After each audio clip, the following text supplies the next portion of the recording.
ان شیروں کی اولادیں، اور میں آپ لوگوں سے یہ سوال کرنا چاہتا ہوں کہ میں یہ کہتا ہوں کہ میں شوکت علی کی اولاد، میں جوہر کی اولاد، میں سر سید کی اولاد، یا میں نسل جو ہے وہ آزاد لوگوں کی، بہادر لوگوں کی نسل، شیروں کی نسل. شیروں کے ہاں جو بچے پیدا ہوتے ہیں وہ پیدا ہی شیر ہوتے ہیں.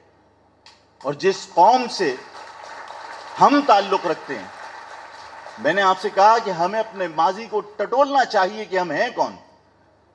ہم ان لوگوں کی قوم تو نہیں ہے جو انگریزوں کے گھوڑے نہلا کر دعانے وصول کرتے تھے. ہم ان لوگوں کی قوم تو نہیں، ان کی نسل تو نہیں ہے جو انگریزوں کی سامنے اپنے مسلمانوں کی مخبریاں کر کے انعامات وصول کیا کرتے تھے. ہم لوگ تو آزادی کے لیے اپنی جانیں قربان کرنے والے لوگوں کی نسل ہیں، جنہوں نے کبھی بھی موت کی پرواہ نہیں کی، جو کبھی موت سے نہیں ڈرے. ہمیشہ انہوں نے آزادی سے عشق کیا. جو آزادی سے عشق کرنے والے لوگ تھے، آج ان کی نسل اگر غلامی کو خاموشی سے برداشت کر لے اور اسی تاثر کو غیر اپنا لے کے اس قوم کو آپ نے دبا کر، اس قوم کے خلاف آپریشن کر کے، اس قوم کے خلاف گولیاں چلا کر، اس قوم کے خلاف آپ نے آپریشن میں لوگوں کو پابند سلاسل کر کے اس کو غلام بنا لیا. سوال یہ پیدا ہوتا ہے کہ جس قوم کے لوگ، جس قوم کے بچے شیر ہوں، جن لوگوں سے ہمارا تعلق ہو، انہیں غلام بنایا جا سکتا ہے. میں نے کہا اپنے لوگوں سے کہ میری قوم کے بچے جو شیر ہیں، شیر ہیں، اس میں کوئی شبہ نہیں ہے کہ وہ شیر ہیں. ٹھیک ہے کہ خواب غفلت میں ضرور ہیں، مرے نہیں ہیں. اور جس دن یہ کروٹ لیں گے، پورا پاکستان کروٹ لے گا. جس دن یہ اٹھیں گے، اس دن تمام لوگوں کو یہ احساس ہونا چاہیے کہ آج ہمارے ساتھ جتنی ناانصافیاں ہو رہی ہیں، جتنا ظلم ہو رہا ہے، جس دن یہ خواب غفلت سے باہر نکلیں گے، ان کو نکلنا پڑے گا. اپنی قوم کی بہن بیٹیوں کی عزتوں کی خاطر نکلنا پڑے گا، اپنے بزرگوں کی خاطر باہر نکلنا پڑے گا، اور انہیں جاگنا پڑے گا. جس دن یہ اٹھیں گے، جس دن یہ جاگیں گے، جس دن یہ متحد ہوں گے، اس دن ہر ظلم کا حساب ہوگا، شہداء کے خون کے ایک ایک قطرے کا حساب ہوگا. جیل کی اسیری میں ایک ایک شخص کی، بے گناہ شخص کی جو قید میں رات گزری ہے، اس رات کا حساب ہوگا. ہر اس ماں کی گود اجاڑنے کا حساب ہوگا جو اس تحریک کے اندر لوگ شہید ہوئے ہیں. بوڑھے باپ کے جو بے سہارے چھینے گئے، اس کا حساب ہوگا. ہر ظلم کا حساب ہوگا، ہر ناانصافی کا حساب ہوگا. اور میں تمہیں یقین دلاتا ہوں، اور میں ان لوگوں کو بھی یہ بات باور کرانا چاہتا ہوں کہ جو لوگ یہ سمجھتے ہیں کہ اس قوم کو ظلم کے ذریعے تم نے غلام بنا لیا، اپنے دستے نگر بنا لیا، وہ یہ بات ذہن نشین کر لیں کہ یہ قوم جس دن حساب پوچھے گی، اور جس دن انہوں نے اپنے آپ کو متحد کر کے دوبارہ سے اپنے آپ کو سر سید اور مولانا شوکت علی ثابت کیا، میری ماں نے، میری بہنوں نے، میری بیٹیوں نے جس دن اپنے آپ کو بی اماں کی مثال بنا کر پیش کیا، اس دن پوچھوں گا میں ان لوگوں سے جو میری شناخت میرے وطن میں پوچھتے تھے، انہیں اس میرے باپ داداؤں کے بنائے ہوئے وطن میں اپنی شناخت بتانی پڑے گی. وہ بغیر شناخت بتائے اس شہر میں گھوم نہیں سکتے.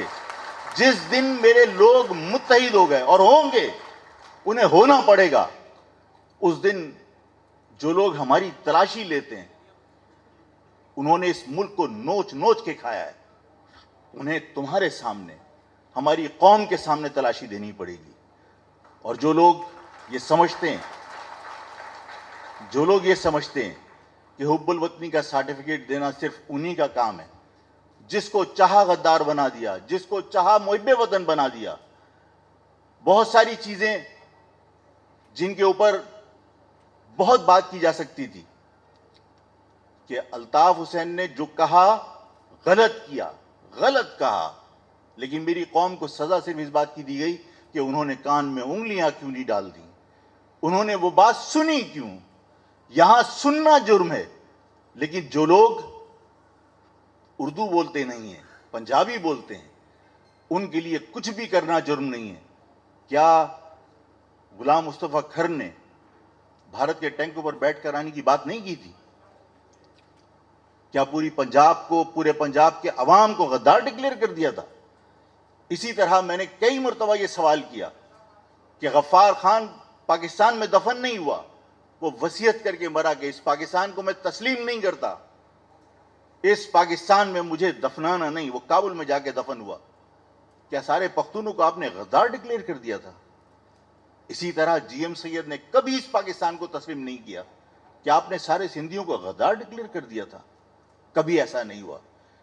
لیکن اس قوم کے تمام لوگوں کو شک کی نگاہ سے دیکھا گیا کہ ایک شخص نے غلطی کی تھی، اس کو ٹانگ دیتے، پھانسی دے دیتے، جو سزا دینا چاہتے ہو آپ دو.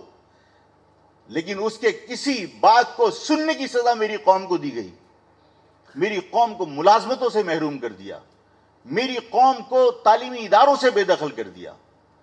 ابھی ہم ڈسکس کر رہے تھے کہ صاحب فیکٹریوں کے اندر ہماری ظلم ہو رہا ہے.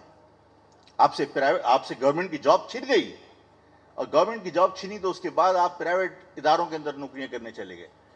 پرائیویٹ اداروں میں جب آپ گئے تو کچھ لوگوں نے نوکریاں بھی حاصل کی، لیکن اسی عرصے میں اس مہاجر قوم کو تباہ و برباد کرنا مقصد تھا. پہلے اس شہر میں نے کہا تھا کہ اس شہر میں جو قتل و غارت گری ہوئی اس کا ذمہ دار مجھے اور آپ کو ٹھہرا دیا جاتا ہے. لیکن اس شہر میں جو قتل و غارت گری ہوئی وہ تو ایک منصوبہ تھا، وہ تو ایک سازش تھی. اس قتل کے اندر مجھے اور آپ کو الزام دے دینا کہ ان کی لڑائی کی وجہ سے یہ شہر مقتل بن گیا. اس شہر میں 100 قتل ایک دن میں ہوئے. آج امن ہے. بالکل ہم سب پوری طاقت کے ساتھ پاکستان کی افواج اور پاکستان کے اداروں کو خراج تحسین پیش کرتے ہیں کہ انہوں نے کراچی میں امن کر دیا. لیکن نا تم سے سوال کرتے ہیں، پورے پاکستان کے تمام ادارے اس بات کا انعام حاصل کرنے کے مستحق ہیں یا ان کو خراج تحسین پیش کیا جانا چاہیے کراچی میں امن ہو گیا؟ سوال یہ پیدا ہوتا ہے کہ جب 100 افراد قتل ہو رہے تھے اس وقت یہاں کون تھا؟ اس کا مقصد یہ ہے کہ اس شہر کے اندر قتل کی ذمہ دار میں اور آپ نہیں ہیں. اس شہر میں قتل کروائے گئے اور اس شہر میں قتل غارت گری کر کے اس شہر میں بدامنی پھیلا کر اس شہر پر قبضہ کیا گیا. گورنمنٹ کی ملازمتیں آپ سے ختم، اس کے بعد پرائیویٹ ملازمتیں بچیں.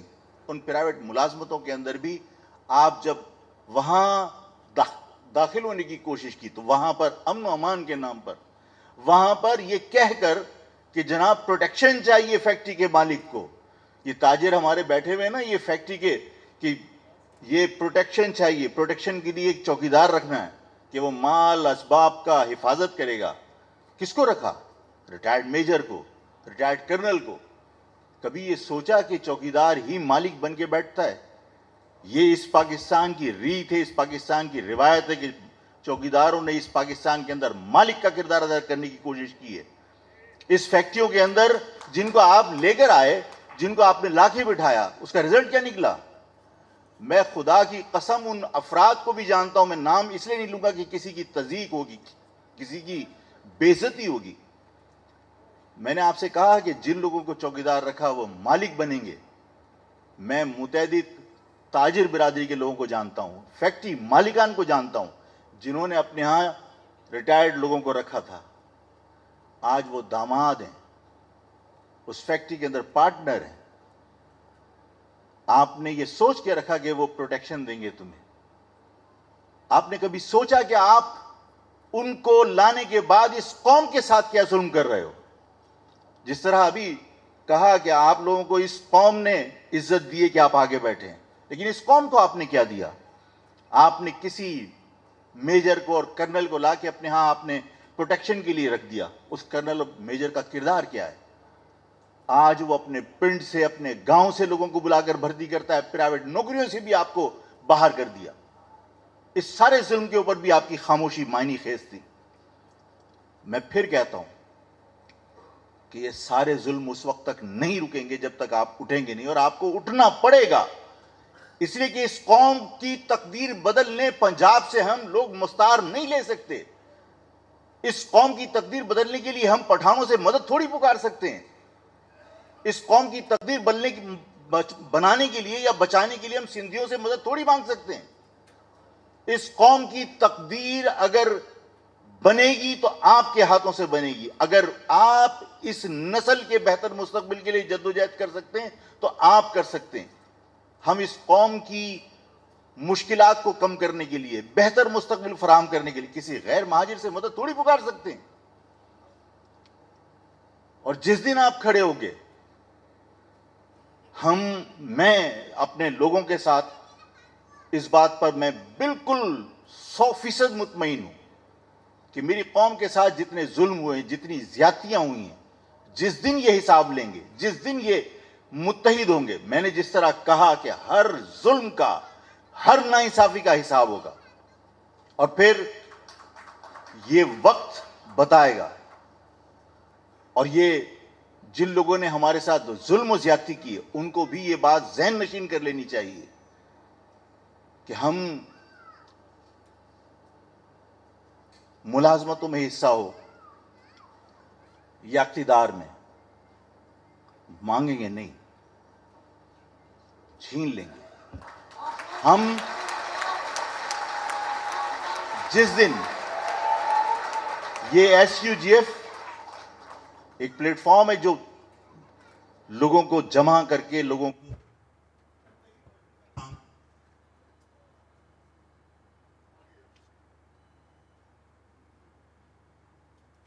میں نے جس طرح کہا کہ ملازمتوں میں حصہ ہو یا اقتدار میں حصہ مانگیں گے، چھین لیں گے. اسی طرح جب زمین کا بٹوارا ہوگا، جب وسائل کا بٹوارا ہوگا تو اپنا حق، اپنا حصہ مانگیں گے نہیں، چھین لیں گے. اور یہ سب کچھ آپ کی کوششوں سے ممکن ہوگا. اور انشاءاللہ تعالی جس طرح میری قوم کے ساتھ زیادتی ہوئی ہے، اسی طرح لوگ متحد ہو کر اپنا ہر حق، ہر حصہ، میں ہمیشہ کہتا ہوں کہ ہمیں بھیک نہیں چاہیے، اقتدار میں بھی حصہ چاہیے. اسی طرح جس طرح پنجابی کو اقتدار میں حصہ، اسی طرح جس طرح پختون کو اقتدار میں حصہ حاصل، اسی طرح حصہ چاہیے. اور اس شہر میں بلدیاتی ادارے ہوں یا کوئی بھی ادارہ ہو، اس بات سے بھی انکار نہیں کہ جب تک مقامی لوگ ان اداروں کے اندر کام نہیں کریں گے، اس کراچی کے اندر ظاہر ہے کہ تباہی اور بربادی کے علاوہ کچھ نہیں ہوگا. اور اس شہر کی حالت بدلنے کے لیے ظاہر ہے کہ ہمیں متحد ہو کر اس شہر کے حالات تبدیل کرنے کے لیے ہمیں انتخاب کی سیاست سے بھی اپنے آپ کو الگ نہیں رکھنا. یہ جو ہم سمجھتے ہیں کہ صاحب انتخابات سے کیا ہوگا، یقیناً آپ اسمبلی کے اندر کوئی بہت بڑی تبدیلی نہیں لا سکتے، اس لیے کہ اس معاشرے میں، اس پاکستان کی سیاست میں جہاں کثرت رائے پہ فیصلے ہوتے ہو، جہاں اتفاق رائے کی کوئی اہمیت نہ ہو، جہاں دلائل کی، حقائق کی، سچائی کی کوئی اہمیت نہ ہو، جہاں کثرت رائے پہ فیصلے ہوتے ہو، تو ظاہر آبادی کے اعتبار سے تو ہم کم ہیں. اس کا مقصد یہ کہ اسمبلی کے اندر آئینی جدوجہد کے ذریعے آپ کوئی بہت بڑا انقلاب نہیں لا سکتے، لیکن اس پاکستان کے اندر بننے والی حکومتوں میں ہم اپنا کردار ادا کر سکتے ہیں. اگر انتخابی سیاست کے اندر ہم سب متحد ہو کر ہم دوبارہ سے اپنے مینڈیٹ کو جو بکھرتا چلا جا رہا ہے، جو تقسیم ہوتا چلا جا رہا ہے، اس کو دوبارہ ہم ایک جگہ پر متحد ہو کر جمع کر لیں تو ہم اس پوزیشن میں آ سکتے ہیں کہ حکومت بنانے اور بگاڑنے میں ہمارا کوئی کردار ہو. ہم حکومت بنا نہ سکتے ہوں، لیکن یہ خوف تو ہوگا کہ یہ حکومت بگاڑ سکتے ہیں. اور ظاہر ہے کہ جو لوگ حکومت بنانے یا بگاڑنے کی پوزیشن میں نہ ہوں، ان کی کوئی حیثیت اس پاکستان کے اندر نہیں ہے.